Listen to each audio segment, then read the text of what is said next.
کہ حسن اخلاق میں بعض اوقات ایک اور بھی چیز شامل ہوتی ہے۔ مثال کے طور پہ آپ کسی دفتر میں کسی بندے کو آپ ملنے کے لیے جاتے ہیں اور اس کا جو دروازے کے اوپر جو اس کا پین کھڑا ہے وہ آپ سے مجھ سے بڑے احسن انداز سے پیش آتا ہے، بڑے احسن انداز سے بڑی رسپیکٹ کرتا ہے،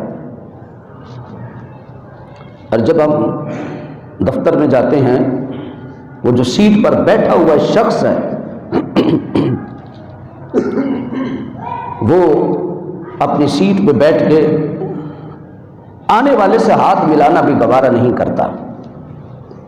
اچھا، اب وہ جو پین دروازے پر کھڑا تھا کیونکہ وہ ایک چھوٹے طبقے کا انسان تھا، ایک ملازم تھا، اس کی تربیت یہ کہ وہ آنے والے کے ساتھ تم نے اچھے انداز سے پیش آنا ہے۔ اب حسن اخلاق تو حضور والا یہ ہو کہ انسان بہت بڑی مسند کے اوپر بیٹھا ہو اور اگر اس کے اوپر کوئی چھوٹا شخص چل کے ہے وہ اس چھوٹے بندے کا بھی اٹھ کے استقبال کرے، اس کو کہتے ہیں حسن اخلاق۔ اور ہمارے آقا مولا حضور جان رحمت صلی اللہ علیہ وسلم، میرے آقا کا یہی اخلاق تھا۔ آقا کریم کی مجلس مبارک لگی ہوئی ہے، ایک شخص حبشی النسل شخص آتا ہے، غلام ہے کسی کا، آقا کریم صلی اللہ علیہ وسلم کے پاس آتا ہے اور آ کر کہتا ہے کہ اے محمد صلی اللہ علیہ وسلم کہ اگر میں آپ کا کلمہ پڑھوں تو مجھے کیا ملے گا؟ مجھے ملے گا کیا؟ تو میرے اور آپ کے آقا جناب محمد رسول اللہ صلی اللہ علیہ وسلم نے ارشاد فرمایا، حضور کا اخلاق دیکھو، میرے آقا نے فرمایا کہ اے غلام اگر تو میرا کلمہ پڑھ لے میری بارگاہ میں تجھے وہی عزت ملے گی جو ابو بکر و عمر کو ملتی ہے۔ تیرے ساتھ اس اخلاق کا مظاہرہ کیا جائے گا، میری مجلس میں سٹیٹس کو نہیں دیکھا جاتا۔ ہمارا تو یہ سٹیٹس ہے نا، مجلس میں کوئی بڑا آدمی آ جائے تو اس کے لیے اچھی جگہ کا اہتمام کیا جاتا ہے، غریب آدمی آ جائے تو اس بیچارے سے پوچھا نہیں جاتا ہے۔ ہمارے آقا کی مجلس کا یہ مقام نہیں تھا، بلکہ میرے آقا کا مجلس کا یہ مقام تھا۔ صحابہ کرام رضی اللہ عنہم اجمعین کی مجلس لگی ہوئی ہے، صحابہ بیٹھے ہیں، ایک بوڑھا شخص آ کر ادھر کھڑا ہو گیا، مفلوق الحال تھا، غریب آدمی تھا، مسافر تھا، مفلوق الحال تھا، وہاں پر آ کر کھڑا ہو گیا۔ جب میرے آقا صلی اللہ علیہ وسلم نے جب اس کو دیکھا تو میرے آقا نے اپنے صحابہ کو حضور نے غصے ہو کر حضور نے ڈانٹا۔ میرے آقا نے فرمایا لیس من لم یرحم صغیرنا ولم یوقر کبیرنا، میرے آقا صلی اللہ علیہ وسلم نے فرمایا کہ میرے صحابہ سنو، جو اپنے بڑے کا ادب نہیں کرتا اس کا امت مصطفیٰ سے تعلق نہیں ہے۔ میرے آقا نے فرمایا اس کو بلاؤ اور اپنی مجلس میں بٹھاؤ۔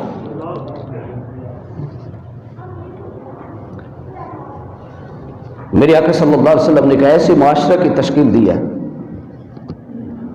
حضور علیہ الصلوۃ والسلام مدینہ شریف میں ایک یہودی رہتا تھا، طبقات ابن سعد میں یہ روایت موجود ہے، اور پھر اس کے بعد تمام سیرت نگاروں نے اس روایت کو نقل کیا ہے۔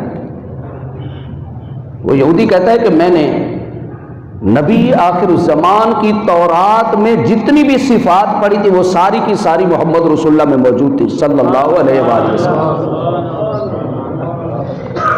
ساری کی ساری صفات موجود تھیں، ایک صفت رہ گئی تھی جس کے بارے میں لکھا ہوا تھا۔ اس صفت کا، اس عمل کو دیکھنے کے لیے میں نے کہا کہ جب تک اس بات کو پورا نہیں دیکھوں گا اس وقت تک اس نبی کا کلمہ نہیں پڑھوں گا۔ اور وہ صفت کون سی تھی؟ تورات میں لکھا ہوا تھا جو آخری نبی ہوگا وہ حسن اخلاق کا پیکر ہوگا، وہ حسن اخلاق کا پیکر ہوگا۔ تو کہتے ہیں نبی رحمت صلی اللہ علیہ وآلہ وسلم کے حسن اخلاق کو پرکھنے کے لیے کہ اس کا اخلاق کتنا اچھا ہے، یہ رواداری اس کی کتنی ہے، صبر و تحمل اس میں کتنا ہے.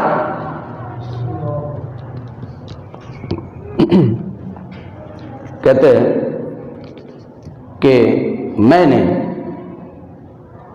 آپ کے ساتھ سودا کیا اور 30 دینار بطور قرضہ چھوڑ دیا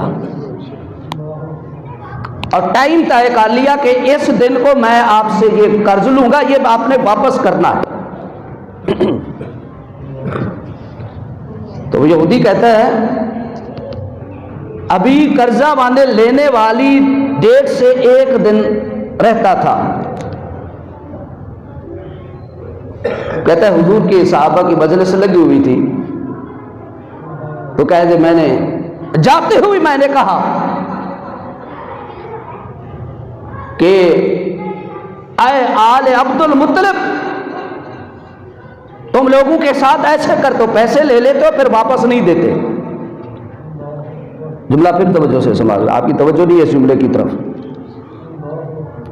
وہ یہودی کہنے لگا ابھی قرضہ لینے میں 1 دن ڈیٹ میں مقررہ وقت سے 1 دن باقی ہے.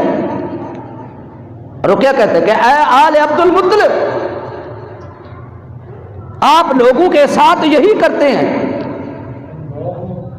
لے لیتے ہیں پھر واپس نہیں کرتے. اب وہ صحابہ جو اپنے محبوب پہ جان دینے کے لیے تیار تھے، تھوڑا سا میرا ساتھ دیں گے. وہ صحابہ جن کی رب نے تربیت یہ کی تھی لا ترفعوا اصواتکم فوق صوت النبی، کہ تم نے میرے مصطفیٰ کے دربار کا اتنا ادب کرنا ہے کہ میرے مصطفیٰ کے آگے تم نے اونچی آواز سے بولنا بھی نہیں ہے. جس دربار میں اونچا بولنا بے ادبی گستاخی تصور کیا جائے.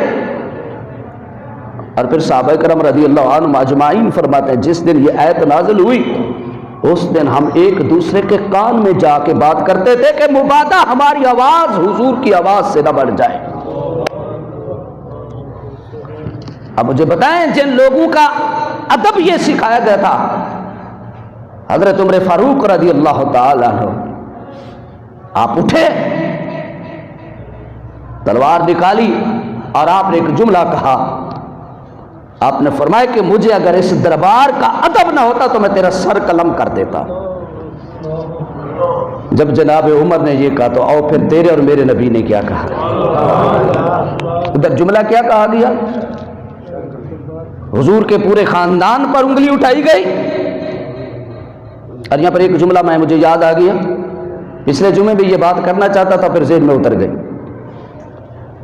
آج اگر ہمیں کوئی شخص گالی دے ہم اس کو بدلے میں گالی دیتے ہیں. اگر ہمیں کوئی ماں کی گالی دے ہم اس کو 2 باپ کی بھی ساتھ نکال دیتے ہیں. اگر ہمیں کوئی باپ کی گالی دے ہم اس کے ساتھ اس کی بہن کو بھی 2-4 سنا دیتے ہیں. توجہ سے حدیث پاک کو سماعت کر لیجیے. میرے نبی کریم صلی اللہ علیہ وآلہ وسلم، میرے آقا صلی اللہ علیہ وسلم نے فرمایا میری امت کا بدترین انسان وہ ہے جو اپنے ماں باپ کو گالی دیتا ہے. کیا کرتا ہے؟ اپنے دوسروں کی بات نہیں کی. میرے آقا صلی اللہ علیہ وسلم نے فرمایا میری امت کا بدترین انسان وہ ہے جو اپنے ماں باپ کو گالی دیتا ہے. صحابہ نے کہا یا رسول اللہ صلی اللہ علیہ وسلم کون ایسا ظالم شخص ہے جو اپنے ماں باپ کو گالی دے؟ میرے آقا صلی اللہ علیہ وسلم نے فرمایا میرے صحابہ سنو، کسی کے ماں باپ کو گالی دینا سمجھو کہ وہ اپنے ماں باپ کو گالی دے رہا ہے.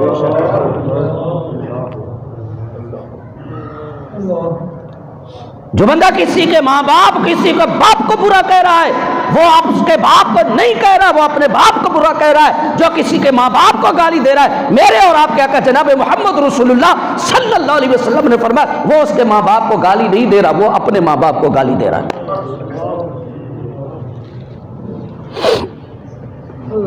اب اس شخص نے، اس یہودی نے میرے نبی کے بارے میں یہ الفاظ کہے. جناب عمر کھڑے ہوئے، عرض کہ اگر اس دربار کا ادب نہ ہوتا تیرا سر قلم کر دیتا. اب میرے اور آپ کے آقا صلی اللہ علیہ وسلم نے کیا کہا؟ میرے آقا نے فرمایا عمر تمہیں یہ چاہیے تھا کہ تو مجھے کہتا کیا کہ اس کا قرض اتارو.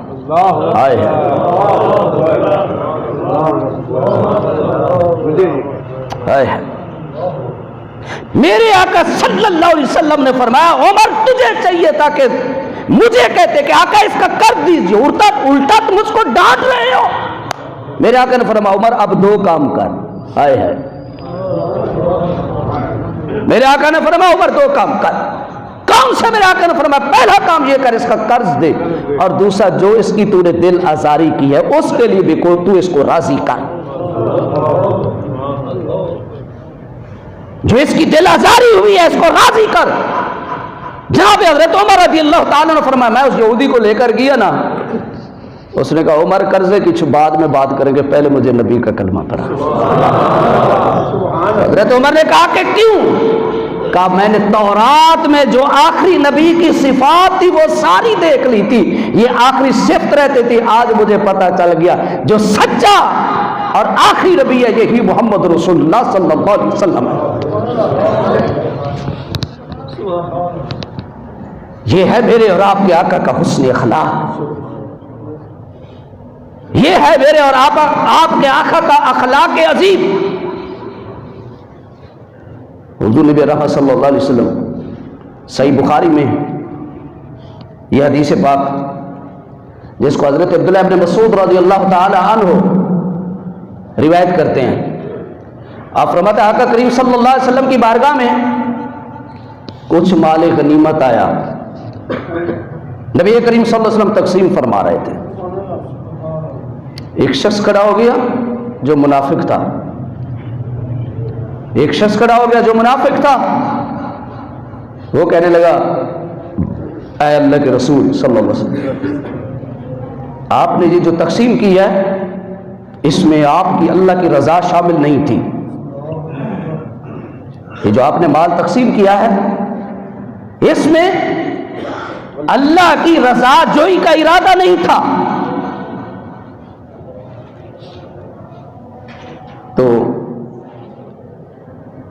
وہ کسی اور مجلس میں بیٹھا تھا، بعد میں جا کر یہ بات کی تو حضرت عبداللہ ابن مسعود رضی اللہ تعالیٰ عنہ فرماتے ہیں کسی شخص نے جا کر آقا کریم کو کہا کہ یا رسول اللہ وہ شخص ایسا کہتا ہے کہ نبی کریم صلی اللہ علیہ وسلم یہ جو مال غنیمت تقسیم کیا ہے آقا کا یہ آپ کا اللہ کی رضا حاصل کرنا نہیں تھا. جب میرے آقا کو اس بات کی خبر پہنچی تو میرے آقا نے فرمایا کہ میرے صحابہ مجھ سے پہلے نبیوں کو بھی لوگوں نے اس سے بڑی باتیں کی لیکن انہوں نے صبر کیا.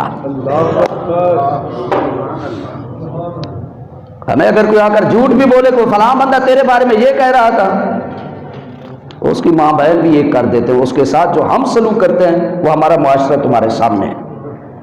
میرے اور آپ کے آقا جناب محمد رسول اللہ صلی اللہ علیہ وآلہ وسلم، حضور کا حسن اخلاق، حضور کا اخلاق کیسا تھا. وحشی بن حرب یہ وہ شخص ہے جس نے غزوہ احد میں میرے اور آپ کے آقا صلی اللہ علیہ وسلم کے حضور کے پیارے چچا حضرت حمزہ رضی اللہ تعالی عنہ کو شہید کیا تھا، اور اس بے دردی کے ساتھ شہید کیا، اس بے دردی کے ساتھ ظلم کیا، آپ کو شہید کر کے آپ کے پیٹ کو چاک کیا، آپ کے پیٹ سے آپ کا جگر کلیجہ بہہ نکالا، آپ کی آنکھوں کو نیزے سے نکالا، آپ کے ناک کو کاٹا، آپ کے کانوں کو کاٹا، آپ کے ہونٹوں کو کاٹا گیا، آپ کے جسم اقصد کا مسئلہ کیا گیا. حضرت امیر حمزہ رضی اللہ تعالی عنہ کے جسم اقصد کی اقدس کی اتنی بے حرمتی کی گئی. جب میرے آقا نے دیکھا نا تو میرے آقا رو پڑے، اللہ حضور رو پڑے، اور پھر آپ نے صحابہ کو کہا، میرے آقا نے فرمایا کہ میرے چچا پہ کوئی رونے والا نہیں ہے، میرے چچا پہ رونے والا کوئی نہیں ہے. اتنا محبت تھی اور اتنی بے دردی سے شہید کیا گیا حضور والا، اتنے ظلم کے ساتھ شہید کیا گیا، اتنی لاش کی اتنی بے حرمتی کی گئی. جو میرے اور آپ کے آقا نے جب میرے آقا نے مکہ فتح کیا نا اور پھر میرے آقا نے فرمایا کہ آج مجرموں کو معاف کر دیا جائے گا۔ تو وحشی بن حرب اس نے حضور نبی رحمت صلی اللہ علیہ وسلم کی طرف ایک خط لکھا اور کہنے لگا کہ اے محمد صلی اللہ علیہ وسلم، آپ نے فرمایا آج جتنا بڑا بھی مجرم آ جائے میرا کلمہ پڑھ لے، اللہ اس کو معاف فرما دے گا۔ وحشی بن حرب نے حضور کی طرف خط لکھا اور اس خط میں اس نے لکھا کہ اے محمد صلی اللہ علیہ وسلم، میرا دل چاہتا ہے کہ میں آپ کا کلمہ پڑھ لوں، میرا دل چاہتا ہے کہ آپ کا کلمہ پڑھ لوں، لیکن آپ جس دین کی دعوت دیتے ہیں اس دین میں رب کا حکم یہ ہے کہ اللہ تبارک و تعالیٰ قرآن پاک میں ارشاد فرماتا ہے، سورۃ الفرقان آیت نمبر 78 اور آیت نمبر 69، والذین لا تدعون مع اللہ الہا آخر ولا یقتلون النفس التي الا حرم اللہ الا بالحق ولا یزنون ومن یفعل ذلك یلقى اثاما یضاعف له العذاب یوم القیامہ ویخلد فیہ مہانا۔ اور جو لوگ اللہ کے ساتھ کسی دوسرے معبود کی عبادت نہیں کرتے اور جس شخص کے قتل کو اللہ نے حرام کیا اس کو قتل نہیں کرتے مگر حق کے ساتھ اور زنا نہیں کرتے، اور جو شخص ایسا کرے گا تو وہ سزا پائے گا۔ اس آیت میں 3 گناہوں کا ذکر کیا، ایک شرک کا، ایک قتل کا اور ایک زنا کا۔ تو اللہ تبارک و تعالیٰ فرماتا ہے جو بندہ یہ گناہ کرے گا تو اللہ اس کو قیامت والے دن سزا دے گا، اور یضاعف لہ العذاب یوم القیامت، اور قیامت کے دن اس کے عذاب کو دگنا کر دیا جائے گا جو یہ گناہ کرے گا۔ یہ 3 گناہ، شرک، کسی کا ناجائز قتل اور تیسرا زنا، یہ 3 گناہ۔ اور جناب وحشی کہنے لگا کہ اے محمد صلی اللہ علیہ وسلم، میں نے یہ 3 گناہ کیے ہوئے ہیں، میں نے قتل بھی کیا ہے، میں نے بے حیائی بھی کی ہے، میں نے شرک بھی کیا ہوا ہے، اگر میں آپ کا کلمہ پڑھ لوں پھر مجھے تو قیامت والے دن عذاب ہوگا، کیونکہ رب قرآن میں کہہ رہا ہے، پھر تو میرے کلمہ پڑھنے کا فائدہ نہیں ہے۔ اب دیکھو حضور کا اخلاق دیکھو، اب میرے آقا صلی اللہ علیہ وسلم نے اس وحشی کی طرف خط لکھا جس کا ذکر اللہ نے آگے اسی سورۃ الفرقان کی آیت نمبر 70 میں بیان فرمایا۔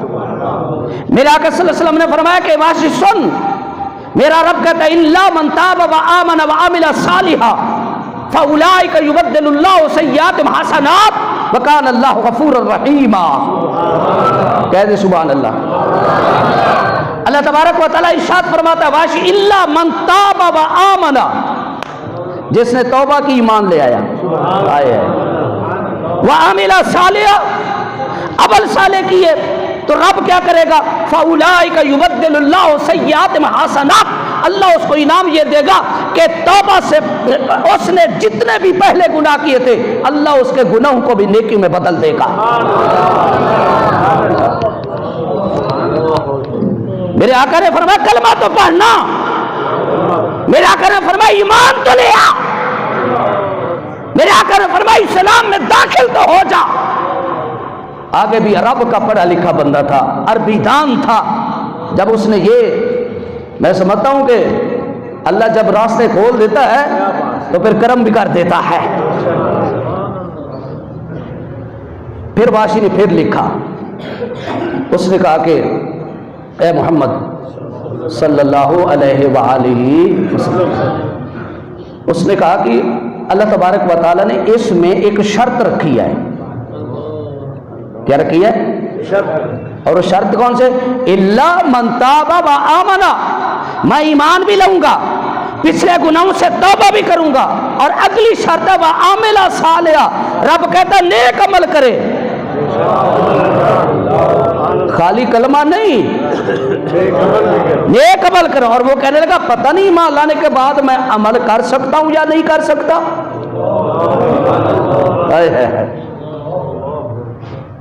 ایمان بھی لایا، اپنا دین بھی چھوڑوں، اپنا دھرم بھی چھوڑوں، مذہب بھی چھوڑوں، عقیدہ بھی چھوڑوں، اپنی برادری بھی چھوڑوں، خاندان بھی چھوڑوں، سارا کچھ چھوڑوں، لیکن ایمان لانے کے بعد رب کہتا وَعَمِلَ صَالِحًا، اگر میں نیک عمل نہ کر سکا تو پھر بھی تو میرا اللہ اکبر۔ جب واشی نے یہ خط لکھا، میرے نبی نے پھر لکھا، سبحان اللہ، اس کو کہتے ہیں حسن اخلاق۔ اور مجرم کتنا بڑا ہے، بات مجرم کی دیکھیں، مجرم کتنا بڑا ہے۔ ہمیں کوئی ایک بندہ زندگی میں ایک گالی دے دے، زندگی میں ہمیں کوئی گالی دے دے، ہمیں کوئی اوے کر کے پکارے نا، اوے کر کے، ہم ساری زندگی اس کے دروازے پہ نہیں جاتے، تو نے میری عزت نہیں کی ہے۔ کسی کے دروازے پہ بس چائے کی پیالی نہ پوچھنا، کہ انہوں نے تو ساری عزت ہی نہیں کی تھی، جناب سارے کو چائے ہی نہیں پوچھی۔ میں نے جب وَإِنَّكَ لَعَلَىٰ خُلُقٍ عَظِيمٍ، یہ آج سے جب پہلا جمعہ جب شروع کیا تھا، چوتھا جمعہ میں نے ایک جملہ کہا تھا، آج پھر دوہرا رہا ہوں۔ اکثر لوگ کسی کے گھر مہمان جائے ناراض ہو جاتے، یار اس نے میری خدمت نہیں کی، مجھے کھانا نہیں اچھا کھلایا۔ تو میں نے ایک بات کی تھی کہ ہمارے ایک بزرگ ہیں، وہ کہتے ہیں کہ جب کسی کے گھر جاؤ نا، اس کے گھر جاؤ، توجہ ہے، وہ کہتے ہیں جب کسی کے گھر جاؤ نا، چپکے سے اس کے سب سے پہلے ایک کام کرو، اس کے بچے کو تھوڑے سے پیسے دے دو۔ میں نے پہلے جب وَإِنَّكَ لَعَلَىٰ، جب یہ پہلا جمعہ سے پہلے چوتھا، آج یہ چوتھا جمعہ ہے وَإِنَّكَ لَعَلَىٰ خُلُقٍ عَظِيمٍ، تو میں نے اس سے پوچھا بابا جی اس کی وجہ کیا ہے؟ وہ کہتے ہیں کہ بیٹا وجہ یہ ہے کہ جب تم اس کے گھر میں گئے، شاید پتہ نہیں اس کے گھر میں حالات کیسے ہیں، ہائے ہائے ہائے، پتہ نہیں اس بیچارے کے پاس تمہیں کھانا کھلانے کے لیے پیسے بھی ہے نہیں، پتہ نہیں اس کے پاس تمہارے پاس، اس کے پاس چائے کی پیالی کے پیسے بھی ہے نہیں، کیا پتہ وہ بیچارہ۔ آج ہمیں یہ پتہ ہے کہ ہم کا بندہ مریض ہو نا، مریض ہے، جب ہم پوچھنے کے لیے جاتے کیا کرتے، جناب 5 کلو فروٹ کا شاپر پکڑتے ہیں، اس کے پاس چلے جاتے ہیں۔ یہ ٹرینڈ بھی چینج کرو۔ اب ہم جو فروٹ لے کے جا رہے ہیں وہ تو مریض کھا نہیں سکتا، ہم فروٹ لے کے جا رہے ہیں، اس نے دوائی لینی ہے، اس کے پاس دوائی کے پیسے نہیں ہیں، آپ فروٹ دے رہے ہیں۔ حضور والا اس کو فروٹ نہ دو، اس کو پیسے دو تاکہ وہ دوائی خریدے، یا ڈاکٹر نے اس کو جس چیز کا کہا ہے اس کو وہ دو اگر دینا ہے تو۔ فروٹ آتے دوسرے لوگ کھا کے ٹر جاتے، تو وہ ہمارے بزرگ کہتے تھے اس کا جا کر اس کے بچے کی تھیلی پہ پیسے رکھو تاکہ اس کا بھی بھرم راجے جائے، اس کا بھی شرم رہ جائے، تیری بھی خدمت ہو جائے، تیری بھی عزت ہو جائے۔ ہم تو کہتے ہیں گئے جناب اس نے چائے کی پیالی، بس میں نے آج کے بعد اس کے دروازے پہ، ہاں میں تو اس کے گھر میں گیا تھا جناب، جب یہ میرے گھر میں آیا میں نے جناب اس کے لیے اتنے اعلیٰ کھانے بنائے، اس کی اتنی قدر کی، عزت کی، اس کے لیے اتنا پیسہ خرچ کر دیا۔ اللہ کے بندے جو تو نے پیسہ خرچ کیا اس کا اجر تو تیرے رب نے تجھے دینا ہے۔